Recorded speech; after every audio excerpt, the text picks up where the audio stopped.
बिपरजॉय तूफान आया हुआ है और कैसे तबाही मचा रहा है ये आप सभी को पता है। लेकिन क्या आप जानते हैं कि थोड़े दिन बाद अब भारत के बहुत बड़े हिस्से में बाढ़ आएगी, उसके बाद सूखा पड़ जाएगा, फिर बहुत बड़े बड़े भूकंप आएंगे। वे आज से 3 महीने बाद दो देशों के अंदर युद्ध शुरू हो जाएगा। वे उससे ठीक 4 से 5 महीने बाद ईश्वरीय अवतार, जिसे हम सब कल्कि अवतार कहते हैं, वो धरती रक्षक के रूप में सामने आना शुरू कर देंगे और पृथ्वी पर जो तबाही मचने वाली है उससे वही धरती रक्षक के रूप में सभी पृथ्वीवासियों को बचा पाएंगे। अब आप लोग सोचेंगे कि ये सब मैं कैसे कह पा रहा हूँ कि आगे ये सब होगा। दरअसल एक संत हुए थे जिनका नाम था बाबा कृपाल दास जी। उन्होंने अपनी एक धार्मिक ग्रंथ लिखा था जिसके अंदर उन्होंने आने वाले समय को हूबहू उसके अंदर लिखा था, ऐसी मान्यता थी। शुरुआत में लोग इसके ऊपर यकीन नहीं कर रहे थे, तो बहुत सारे धार्मिक ग्रंथों की तरह यह ग्रंथ भी साइड में पड़ा हुआ था। लेकिन अचानक जैसे ही बिपरजॉय तूफान की खबर पूरे विश्व में फैलने लगी, खासकर भारत में, तभी लोगों का ध्यान इस धार्मिक ग्रंथ की ओर आकर्षित हो गया, क्योंकि इस धार्मिक ग्रंथ के अंदर एक भविष्यवाणी लिखी हुई थी जिसके अंदर आने वाले समय में क्या होगा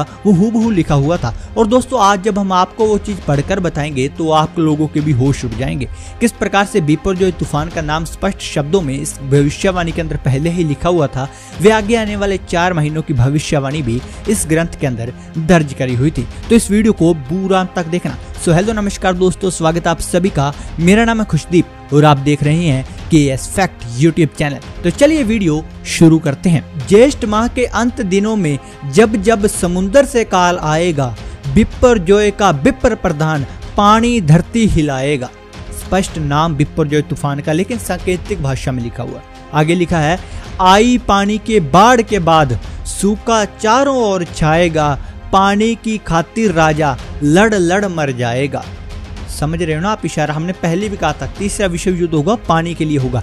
वो इस ओर भी ये भविष्यवाणी इशारा कर रही है। आगे सुनिए, आगे लिखा है, ज्येष्ठ में बाढ़, भाद्रपद में सूखा, अश्विनी में धरती हिलाएगा, कार्तिक में जंग छिड़ेगी, आतंक मच जाएगा। हर महीने वाइज, पर मंथ वाइज इसके अंदर प्रेडिक्शन दी हुई है कि इस महीने में ये होगा। हिंदी भाषा के अंदर ये महीने लिखे हुए हैं कि ज्येष्ठ में क्या होगा, ज्येष्ठ में बाढ़ आएगी, भाद्रपद में सूखा आएगा, अश्विनी में धरती यानी कि भूकंप आएंगे और कार्तिक में जंग छिड़ जाएगी।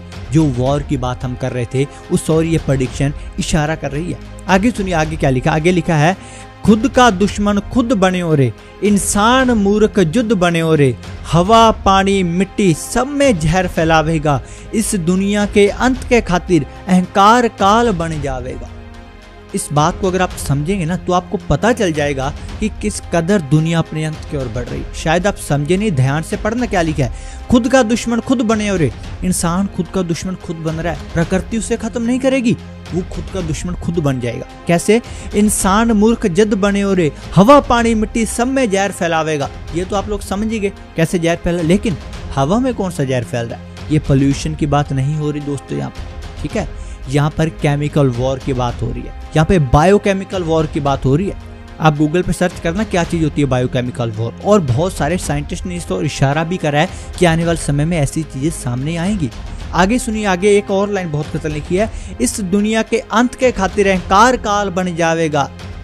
इंसान का अहंकार ही इस दुनिया के अंत का कारण बनेगा। दोस्तों हमने एक और भविष्यवाणी पढ़ी थी, उसके अंदर लिखा था कि अगर इस दुनिया पर दुनिया का अंत होता है या बहुत बड़ी महाप्रलय आती है तो उसमें बहुत बड़ा योगदान इंसान का होगा, इंसान के अहंकार का होगा। और वही चीज इस भविष्यवाणी के अंदर भी हूबहू लिखी गई है। आगे सुनिए, आगे क्या लिखा। आगे लिखा है, मौत का डर, लाशों का हड़, जिंदा बचने की रड़ में धरती रक्षक ही काम आवेगा। कल्कि अवतार का नाम सुना होगा ना, असुर मूवी भी बनी है, कल्कि, ये आप तो बहुत फैमिलियर हो गए होंगे आप लोग इस वर्ड से। उसको धरती रक्षक कहकर यहाँ पे संबोधित किया गया। धरती रक्षक का मतलब आप लोग जानते हैं, जो पूरी धरती की रक्षा करता है, सिर्फ एक पर्टिकुलर धर्म को यहाँ पर मत लेके देखना आप लोग, ठीक है? फिर से सुन लो, मौत का डर, लाशों का हड़, जिंदा बचने की रड़ में धरती रक्षक ही काम आवेगा। अहंकार में डूबी दुनिया की प्रेम का पाठ पढ़ावेगा, अहंकार में डूबी दुनिया को प्रेम का पाठ पढ़ावेगा, साफ पानी साफ हवा मिट्टी का जहर मुकावेगा। यानी कि तब तक सब पोल्यूटेड हो चुका होगा, ये सब चीजें खत्म करके कल्कि अवतार जिसे हम कहते हैं, धरती रक्षक जिसे यहाँ पर कहा जा रहा है, वो इस पृथ्वी को इंसानों के रहने लायक बनाएगा। यानी कि वो सोशल वर्क भी करेगा, सिर्फ जादू चमत्कार या लड़ाइयाँ ही नहीं करेंगे कल्कि अवतार, ये आप याद रखना। आगे सुनिए, आगे क्या लिखा है, प्रभु की दुनिया को प्रभु ही धरती रक्षक बन के बचावेगा। ठीक है, ये जो ईश्वर ने दुनिया साजी है, ईश्वर स्वयं धरती रक्षक बन के इस पृथ्वी पर आएंगे और वही इस दुनिया को बचा पाएंगे। आगे सुनिए क्या लिखा है, लंबी दाढ़ी सुंदर चेहरा देखने वाला मनमोहित हो जाएगा। यहाँ पर धरती रक्षक की बात की जा रही है कि जिसे हम कल की अवतार कहते हैं, जिसे हम ईश्वरीय अवतार कहते हैं, जो माना जाता है कलयुग अंत में आएंगे। आखिर वो दिखते कैसे होंगे, उनका रूप रंग कैसा होगा, चेहरा कैसा होगा, उसकी पहचान बताई गई है। सुन लीजिए, लंबी दाढ़ी सुंदर चेहरा देखने वाला मनमोहित हो जाएगा। उसकी लंबी दाढ़ी होगी, चेहरा इतना सुंदर होगा कि देखने वाला मनमोहित हो जाएगा। आगे सुनिए, कोई संत बोले, कोई गुरु बोले, कोई दाग लगावे, कोई राग गावे, पर वो होनी ने बदलावेगा, धरती रक्षक संत रूप में आएगा। बाकी सब चीजें तो यहाँ पर सिंपल बताई गई हैं कि हाँ भी उन्हें कोई संत बोले, लेकिन एक चीज सुनो, जो होने को बदलावेगा। इस बात का मतलब अभी बताता हूँ, पहले ऊपर वाली समझ लो। कोई संत बोले, कोई गुरु बोले, यानी कोई कहेगा कोई संत है, कोई बोले गुरु, यानी कि आप लोग देखना कई बार ऐसा होता है कि जो ईश्वरीय अवतार आते हैं वो एक संत के रूप में आते हैं या वो एक योद्धा के रूप में आते हैं, लेकिन बहुत कम ऐसा होता है कि वो गुरु के रूप में भी आए, है ना, क्योंकि उनके आगे शिष्य एज ए गुरु रूप में आए। लेकिन इस बार जो ईश्वरीय अवतार की बात करेंगे वो गुरु रूप में आएंगे, ये स्पष्ट शब्दों में लिखा गया। इसलिए लिखा, कोई संत बोले, कोई गुरु बोले, कोई दाग लगावेगा। नास्ट्रादामस की एक भविष्यवाणी जिसके ऊपर लिखा था कि जो कल के अवतार होंगे ना, उसके ऊपर बहुत बड़ा दाग लगेगा, उन्हें जेल होगी, इस प्रकार की बातें, यानी बहुत बड़ा कलंक का उन्हें सामना करना पड़ेगा। और ये हर बार होता है, ये एक बार नहीं है। जब जब भी युग परिवर्तन होता है तब तब उस समय जो भी ईश्वरीय अवतार होते हैं उनके ऊपर बहुत बड़ा कलंक लगता ही लगता है।